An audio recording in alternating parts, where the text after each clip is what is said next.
George Miller, o apóstolo da fé, 1805-1898. Pela fé Abel, pela fé Noé, pela fé Abraão. Assim é que o Espírito Santo conta as incríveis proezas que Deus fez por intermédio dos homens que ousavam confiar unicamente nele. Foi no século XIX que Deus acrescentou o seguinte a essa lista. Pela fé, George Miller levantou orfanatos, alimentou milhares de órfãos, pregou a milhões de ouvintes em redor do globo e ganhou multidões de almas para Cristo. George Miller nasceu em 1805 de pais que não conheciam a Deus. Com a idade de 10 anos, foi enviado a uma universidade a fim de preparar-se para pregar o Evangelho. Não, porém, com o alvo de servir a Deus, mas para ter uma vida cômoda. Gastou esses primeiros anos de estudo nos mais desenfreados vícios, chegando, certa vez, a ser preso por 24 dias. George, uma vez solto, esforçava-se nos estudos, levantando-se às 4 horas da manhã e estudando o dia inteiro até às 10 da noite. Tudo isso, porém, ele fazia para alcançar uma vida descansada de pregador. Aos 20 anos de idade, contudo, houve uma completa transformação na vida desse moço. Assistiu a um culto onde os crentes, de joelhos, pediam que Deus fizesse cair sua bênção sobre a reunião. Nunca se esqueceu desse culto, pois viu, pela primeira vez, crentes orando ajoelhados. Ficou tão profundamente comovido com o ambiente espiritual que passou a buscar também a presença de Deus, costume esse que não abandonou durante o resto da vida. Foi nesses dias, depois de sentir-se chamado para ser missionário, que se hospedou durante 2 meses no famoso orfanato de A.H. Frank. Apesar de esse fervoroso servo de Deus, o Sr. Frank, ter morrido quase 100 anos antes, em 1727, o seu orfanato continuava a funcionar com as mesmas regras de confiar inteiramente em Deus para todo o sustento. Mais ou menos ao mesmo tempo em que George Miller hospedou-se no orfanato um certo dentista, o Sr. Graves. Ele havia abandonado suas atividades, que lhe rendiam um salário de $7.500 por ano, a fim de ser missionário na Pérsia, confiando só nas promessas de Deus para suprir todo o seu sustento. Foi assim que George Miller, o novo pregador, recebeu nessa visita a inspiração que o levou mais tarde a fundar seu orfanato sobre os mesmos princípios. Logo depois de abandonar sua vida de vícios para andar com Deus, chegou a reconhecer o erro, mais ou menos universal, de ler muito acerca da Bíblia e quase nada da Bíblia. Esse livro tornou-se a fonte de toda a sua inspiração e o segredo do seu maravilhoso crescimento espiritual. Ele mesmo escreveu: "O Senhor me ajudou a abandonar os comentários e a usar a simples leitura da Palavra de Deus como meditação. O resultado foi que, quando a primeira noite fechei a porta do meu quarto para orar e meditar sobre as Escrituras, aprendi mais em poucas horas do que antes durante alguns meses. A maior diferença, porém, foi que recebi, assim, força verdadeira para a minha alma." Antes de falecer, disse que lera a Bíblia inteira cerca de 200 vezes. 100 vezes o fez estando de joelhos. Quando estava ainda no seminário, após os cultos domésticos realizados à noite com os outros alunos, frequentemente continuava orando até a meia-noite. De manhã, ao acordar, chamava-os de novo para a oração às 6 horas. Certo pregador, pouco tempo antes da morte de George Miller, perguntou-lhe se orava muito. A resposta foi esta: "Algumas horas todos os dias, e ainda vivo no espírito de oração. Oro enquanto ando, enquanto deitado e quando me levanto. Estou constantemente recebendo respostas. Uma vez persuadido de que certa coisa é justa, continuo a orar até receber. Nunca deixo de orar. Milhares de almas têm sido salvas em resposta às minhas orações. Espero encontrar dezenas de milhares delas no céu. O grande ponto é nunca cansar de orar antes de receber a resposta. Tenho orado 52 anos, diariamente, por 2 homens, filhos de um amigo da minha mocidade. Não são ainda convertidos, porém, espero que o venham a ser. Como pode ser de outra forma? Há promessas inabaláveis de Deus e sobre elas eu descanso. Não muito antes de seu casamento, não se sentia bem com o costume de receber salário fixo, preferindo confiar em Deus em vez de confiar nas promessas dos irmãos. Deu sobre isso as 3 seguintes razões. Primeira, um salário significa uma importância designada, geralmente adquirida do aluguel dos bancos. Mas a vontade de Deus não é alugar bancos. Tiago, capítulo 2, versículos 1 ao 6. Segunda, o preço fixo de um assento na igreja, às vezes, é pesado demais para alguns filhos de Deus, e não quero colocar o menor obstáculo no caminho do progresso espiritual da igreja. Terceira, toda a ideia de alugar os assentos e ter salário torna-se tropeço para o pregador, levando-o a trabalhar mais pelo dinheiro do que por razões espirituais. George Miller achava quase impossível ajuntar e guardar dinheiro para qualquer imprevisto e não ir direto a Deus. Dizia que assim o crente confia no dinheiro em caixa, em vez de confiar em Deus. 1 mês depois de seu casamento, colocou uma caixa no salão de cultos e anunciou que podiam deitar lá as ofertas para o seu sustento, e que, daí em diante, não pediria mais nada, nem a seus amados irmãos, porque, como ele disse, sem me aperceber, tenho sido levado a confiar em braços de carne, mas o melhor é ir diretamente ao Senhor.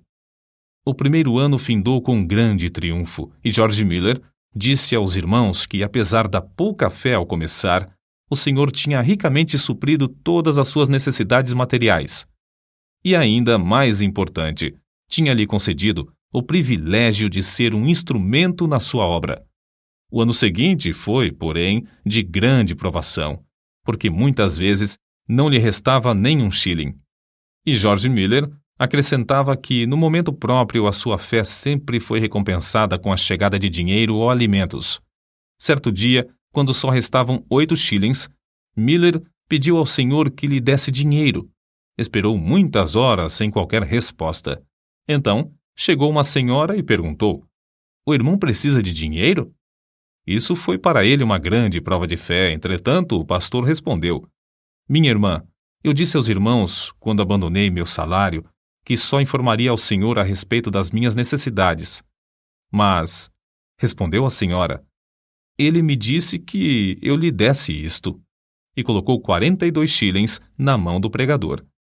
Outra vez, Miller e sua família passaram 3 dias sem ter dinheiro em casa e foram fortemente assaltados pelo diabo com a ideia de que haviam errado em aceitar a doutrina de fé nesse sentido.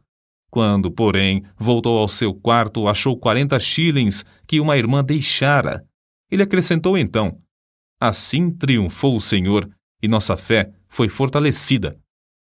Antes de findar o ano, acharam-se de novo inteiramente sem dinheiro, num dia em que tinham de pagar o aluguel. Pediram a Deus e o dinheiro foi enviado. Nessa ocasião, George Miller fez para si a seguinte regra, da qual nunca mais se desviou: "Não nos endividaremos, porque achamos que tal coisa não é bíblica." Romanos capítulo 13, versículo 8. E assim, não teremos contas a pagar. Somente compraremos o que pudermos, tendo o dinheiro em mãos. Assim sempre saberemos quanto realmente possuímos e quanto temos o direito de gastar. Deus, assim, gradualmente treinava o novo pregador a confiar nas suas promessas. Estava tão certo da fidelidade das promessas da Bíblia que não se desviou, durante os longos anos da sua obra no orfanato, da resolução de não pedir ao próximo e de não se endividar. Um outro segredo que o levou a alcançar tão grande bênção de confiar em Deus foi a sua resolução de usar o dinheiro que recebia somente para o fim a que fora destinado. Essa regra ele nunca infringiu, nem para tomar emprestado, apesar de se ter achado milhares de vezes face a face com as maiores necessidades. Nesses dias, quando começou a provar as promessas de Deus, ficou comovido pelo estado dos órfãos e pobres crianças que encontrava nas ruas. Reuniu algumas dessas crianças para comer consigo às 8 horas da manhã e, a seguir, durante 1h30, ensinava-lhes as Escrituras. A obra aumentou rapidamente. Quanto mais crescia o número para comer, tanto mais recebia para alimentá-las, até se achar cuidando de 30 a 40 menores. Ao mesmo tempo, George Miller fundou a Junta para o Conhecimento das Escrituras na nação e no estrangeiro. Os alvos eram: primeiro, auxiliar as escolas bíblicas e as escolas dominicais. Segundo, espalhar as Escrituras. Terceiro, aumentar a obra missionária. Tudo foi feito com a mesma resolução de não se endividar, mas sempre pedir a Deus, em secreto, todo o necessário. Certa noite, quando lia a Bíblia, ficou profundamente impressionado com as palavras: abre bem a tua boca e ta encherei. Salmos, capítulo 81, versículo 10. Foi levado a aplicar essas palavras ao orfanato, sendo-lhe dada a fé de pedir 1.000 libras ao Senhor. Também pediu que Deus levantasse irmãos com qualificação para cuidar das crianças. Desde aquele momento, esse texto bíblico serviu-lhe como lema, e a promessa se tornou em poder que determinou todo o curso da sua vida. Deus não demorou muito a dar a sua aprovação de alugar uma casa para os órfãos. Foi apenas 2 dias depois de começar a pedir que ele escreveu no seu diário: hoje recebi o primeiro shilling para a Casa dos Órfãos. 4 dias depois, foi recebida a primeira contribuição de móveis, um guarda-roupa. Além disso, uma irmã ofereceu seus serviços para cuidar dos órfãos. Naquele dia, George Miller escreveu que estava alegre no Senhor e confiante em que ele ia completar tudo. No dia seguinte, George Miller recebeu uma carta com estas palavras: oferecemo-nos para o serviço do orfanato se o irmão achar que temos as qualificações. Oferecemos também todos os móveis, etc., que o Senhor nos tem dado. Faremos tudo isso sem qualquer salário, crendo que, se for a vontade do Senhor usar-nos, Ele suprirá todas as nossas necessidades. Desde aquele dia, nunca faltaram no orfanato auxiliares alegres e devotados, apesar de a obra aumentar mais depressa do que George Miller esperava. 3 meses depois, finalmente conseguiu alugar uma grande casa e anunciou a data da inauguração do orfanato para o sexo feminino. No dia da inauguração, porém, ficou desapontado. Nenhuma órfã foi recebida. Somente depois de chegar à casa é que se lembrou de que não as tinha pedido. Naquela noite humilhou-se, rogando a Deus o que anelava. Ganhou a vitória de novo, pois veio uma órfã no dia seguinte. 42 pediram entrada antes de findar o mês, sendo que já havia 26 no orfanato. Durante o ano, houve grandes e repetidas provas de fé. Aparece, por exemplo, no seu diário: sentindo grande necessidade ontem de manhã, fui dirigido a pedir com insistência a Deus, e em resposta, à tarde, um irmão deu-me 10 libras. Muitos anos antes da sua morte, afirmou que até aquela data tinha recebido, da mesma forma, 5.000 vezes a resposta, sempre no mesmo dia em que fazia o pedido. Era seu costume, e recomendava também aos irmãos, manter um livro onde, numa página, assentava seu pedido com a data em que fora feito, e no lado oposto, a data em que recebera a resposta. Dessa maneira, foi levado a desejar respostas concretas aos seus pedidos, sem que houvesse dúvida acerca dessas respostas.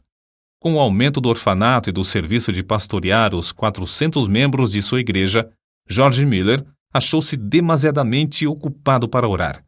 Foi nesse mesmo tempo que chegou a reconhecer que o crente podia fazer mais em 4 horas, depois de uma em oração, do que em 5 sem oração. Essa regra ele a observou fielmente durante 60 anos. Quando alugou a segunda casa para os órfãos do sexo masculino, disse: ao orar, estava lembrado de que pedia a Deus o que parecia impossível receber dos irmãos, mas que não era demasiado para o Senhor conceder. Ele orava com 90 pessoas sentadas às mesas. Senhor, olha para as necessidades de teu servo. Essa foi uma oração a que Deus abundantemente respondeu. Antes de morrer, testificou que, pela fé, alimentava 2.000 órfãos, sendo que nenhuma refeição se fez com atraso de mais de 30 minutos. Muitas pessoas perguntavam a George Miller como ele conseguia saber a vontade de Deus, pois não fazia nada sem primeiro ter a certeza de que era da vontade do Senhor. Ele respondia: Procuro manter o coração em tal estado que ele não tenha qualquer vontade própria no caso. De 10 problemas, já temos a solução de 9, quando conseguimos ter um coração entregue para fazer a vontade do Senhor, seja essa qual for. Quando chegamos verdadeiramente a tal ponto, estamos quase sempre perto de saber qual é a sua vontade. Tenho o coração entregue para fazer a vontade do Senhor. Não deixo o resultado ao mero sentimento ou a uma simples impressão. Se o faço, fico sujeito a grandes enganos. Procuro a vontade do Espírito de Deus por meio da sua palavra. É essencial que o Espírito e a palavra acompanhem um ao outro. Se eu olhar para o Espírito sem a palavra, fico sujeito também a grandes ilusões. Depois, considero as circunstâncias providenciais. Essas, ao lado da palavra de Deus e do seu Espírito, indicam claramente a sua vontade. Peço a Deus em oração que me revele a sua própria vontade. Assim, depois de orar a Deus, estudar a palavra e refletir, chego à melhor resolução deliberada que posso com a minha capacidade e conhecimento. Se eu continuar a sentir paz, no caso, depois de 2 ou 3 petições mais, sigo conforme essa direção. Nos casos mínimos e nas transações de maior responsabilidade, sempre acho esse método eficiente. George Miller, 3 anos antes da sua morte, escreveu: Não me lembro em toda a minha vida de crente, num período de 69 anos, de que eu jamais buscasse, sinceramente e com paciência, saber a vontade de Deus pelo ensinamento do Espírito Santo por intermédio da palavra de Deus, e que não fosse guiado certo. Se me faltava, porém, sinceridade de coração e pureza perante Deus, ou se eu não olhava para Deus com paciência pela direção, ou se eu preferia o conselho do próximo ao da palavra do Deus vivo, então errava gravemente. Grifo do autor. Sua confiança no pai dos órfãos era tal que nenhuma só vez recusou-se a aceitar crianças no orfanato. Quando lhe perguntavam por que assumira o encargo do orfanato, respondia que não fora apenas para alimentar os órfãos material e espiritualmente, mas o primeiro objetivo básico do orfanato era, afirmava, e ainda é, que Deus seja magnificado pelo fato de que os órfãos, sob os meus cuidados, foram e estão sendo supridos de todo o necessário, somente por oração e fé, sem que eu, nem meus companheiros de trabalho, precisemos pedir ao próximo. Por isso mesmo se pode ver que Deus continua fiel e ainda responde às nossas orações. Em resposta a muitos que queriam saber como o crente pode adquirir tão grande fé, deu as seguintes regras. Primeira, lendo a Bíblia e meditando sobre o texto lido, chega-se a conhecer a Deus por meio de oração. Segunda, procurar manter um coração íntegro e uma boa consciência. Terceira, se desejamos que a nossa fé cresça, não devemos evitar aquilo que a prove e por meio do qual ela seja fortalecida. Ainda mais um ponto. Para que a nossa fé se fortaleça, é necessário que deixemos Deus agir por nós ao chegar a hora da provação, e não procurar a nossa própria libertação. Se o crente desejar grande fé, deve dar tempo para Deus trabalhar. Os 5 prédios construídos de pedras lavradas e situados em Ashley Hill, Bristol, Inglaterra, com 1.700 janelas e lugar para acomodar mais de 2.000 pessoas, são testemunhas atuais dessa grande fé sobre a qual ele escreveu. Cada uma dessas dádivas, devemos nos lembrar, George Miller lutou com Deus em oração para obter. Orou com alvo certo e com perseverança, e Deus lhe respondeu. São de George Miller essas palavras. Muitas repetidas vezes tenho me encontrado em posição muito difícil, não só com 2.000 pessoas comendo diariamente às mesas, mas também com a obrigação de atender a todas as demais despesas, estando a nossa caixa com os fundos esgotados. Havia ainda 189 missionários para sustentar, cerca de 100 colégios com mais ou menos 9.000 alunos, além de 4 milhões de tratados para distribuir, tudo sob nossa responsabilidade, sem que houvesse dinheiro em caixa para as despesas. Certa vez o Dr. A.T. Pierson foi hóspede de George Miller no seu orfanato. Uma noite, depois que todos se deitaram, George Miller o chamou para orar, dizendo que não havia coisa alguma em casa para comer. O Dr. Pierson quis lembrar-lhe que o comércio estava fechado, mas George Miller bem sabia disso. Depois da oração, deitaram-se, dormiram e, ao amanhecer, a alimentação já estava suprida e em abundância para 2.000 crianças. Nem o Dr. Pierson, nem George Miller chegaram a saber como a alimentação foi suprida. A história foi contada naquela manhã ao Sr. Simon Short, sob a promessa de guardá-la em segredo até o dia da morte do benfeitor. O Senhor despertara essa pessoa do sono à noite e mandara que levasse alimentos suficientes para suprir o orfanato durante 1 mês. E isso sem a pessoa saber coisa alguma da oração de George Miller e do Dr. Pierson.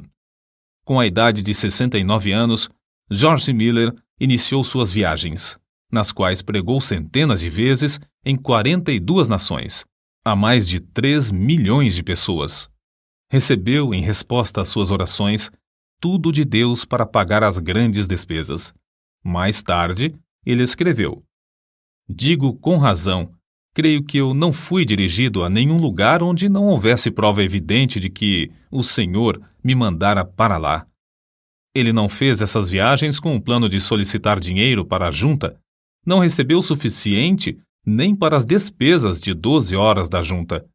Segundo as suas palavras, o alvo era que eu pudesse, por minha experiência e conhecimento das coisas divinas, comunicar uma bênção aos crentes, e que eu pudesse pregar o Evangelho aos que não conheciam ao Senhor. Assim escreveu ele sobre um problema espiritual particular. "Sinto constantemente a minha necessidade. Nada posso fazer sozinho sem cair nas garras de Satanás. O orgulho, a incredulidade ou outros pecados me levariam à ruína. Sozinho não permaneço firme um momento. Que nenhum ouvinte pense que, devido à minha dedicação, eu não me possa inchar ou me orgulhar, ou que eu não possa descrer de Deus." O estimado evangelista Carlos Ingles contou a respeito de George Miller. "Quando vim pela primeira vez à América, faz 31 anos, o comandante do navio era devoto tal que jamais conheci. Quando nos aproximamos da Terra Nova, ele me disse: 'Senhor Ingles, a última vez que passei aqui, há 5 semanas, aconteceu uma coisa tão extraordinária que foi a causa de uma transformação de toda a minha vida de crente. Até aquele tempo, eu era um crente comum. Havia a bordo um homem de Deus, o Sr. George Miller, de Bristol. Eu tinha passado 22 horas sem me afastar da ponte de comando, nem por um momento, quando fui assustado por alguém que me tocou no ombro. Era o Sr. George Miller. Houve então entre nós o seguinte diálogo: 'Comandante', disse o Sr. Miller, 'vim dizer-lhe que tenho de estar em Quebec no sábado à tarde.' Era quarta-feira. 'Impossível', respondi. 'Pois bem, se seu navio não pode levar-me, Deus achará outro meio de transporte. Durante 57 anos, nunca deixei de estar no lugar à hora em que me achava comprometido. Teria muito prazer em ajudá-lo, mas o que posso fazer? Não há meios. Vamos aqui dentro para orar,' sugeriu Miller. Olhei para aquele homem e disse a mim mesmo: de qual casa de doidos escapou este? Nunca eu ouvira alguém falar desse modo. Senhor Miller, veja como é espessa essa neblina. Não, respondeu ele. Os meus olhos não estão na neblina, mas no Deus vivo que governa todas as circunstâncias da minha vida. O Sr. Miller caiu de joelhos e orou da forma mais simples possível. Eu pensei, é uma oração como a de uma criança de 8 ou 9 anos. Foi mais ou menos assim que ele orou. Ó Senhor, se for da tua vontade, retira esta neblina dentro de 5 minutos. Sabes como me comprometi a estar em Quebec no sábado. Creio ser isto a tua vontade. Quando findou, eu queria orar também, mas o Sr. Miller pôs a sua mão no meu ombro e pediu que não o fizesse, dizendo: Comandante, primeiro, o senhor não crê que Deus faça isso, e, em segundo lugar, eu creio que ele já o fez. Não há, pois, qualquer necessidade de o senhor orar nesse sentido. Conheço, comandante, o meu senhor há 57 anos, e não há dia em que eu não tenha audiência com ele. Levante-se, por favor. Abra a porta e verá que a neblina já desapareceu. Levantei-me, olhei, e a neblina havia desaparecido. No sábado à tarde, George Miller estava em Quebec. Para ajudá-lo a levar a carga dos orfanatos e a apropriar-se das promessas de Deus em oração, lado a lado com ele, George Miller tinha consigo, havia quase 40 anos, uma esposa sempre fiel. Quando ela faleceu, milhares de pessoas assistiram ao seu enterro, das quais cerca de 1.200 eram órfãs. Ele mesmo, fortalecido pelo Senhor, conforme confessou, dirigiu os cultos fúnebres no templo e no cemitério. Com a idade de 90 anos, pregou o sermão fúnebre da segunda esposa, como fizera na morte da primeira. Uma pessoa que assistiu a esse enterro assim se expressou. Tive o privilégio, sexta-feira, de assistir ao enterro da senhora Miller e presenciar um culto simples, que foi, talvez pelas suas peculiaridades, o único na história do mundo. Um venerável patriarca preside o culto do início ao fim. Com a idade de 90 anos, permanece ainda cheio daquela grande fé que o tem habilitado a alcançar tanto e que o tem sustentado em emergência, problemas e trabalhos de uma longa vida. No ano de 1898, com a idade de 93 anos, na última noite antes de partir para estar com Cristo, sem mostrar sinal de enfraquecimento das forças físicas, deitou-se como de costume. Na manhã do dia seguinte, foi chamado, na expressão usada por um amigo pessoal. O querido ancião Miller desapareceu de nosso meio para o lar, quando o mestre abriu a porta e o chamou ternamente, dizendo: "Vem." Os jornais publicaram, meio século depois da sua morte, a seguinte notícia: o orfanato de George Miller, em Bristol, permanece como uma das maravilhas do mundo. Desde a sua fundação, em 1836, a cifra que Deus tem concedido, unicamente em resposta às orações, sobe a mais de 20 milhões de dólares, e o número de órfãos ascende a 19.935. Apesar de os vidros de cerca de 400 janelas terem sido partidos recentemente por bombas, durante a Segunda Guerra Mundial, nenhuma criança e nenhum auxiliar foi ferido.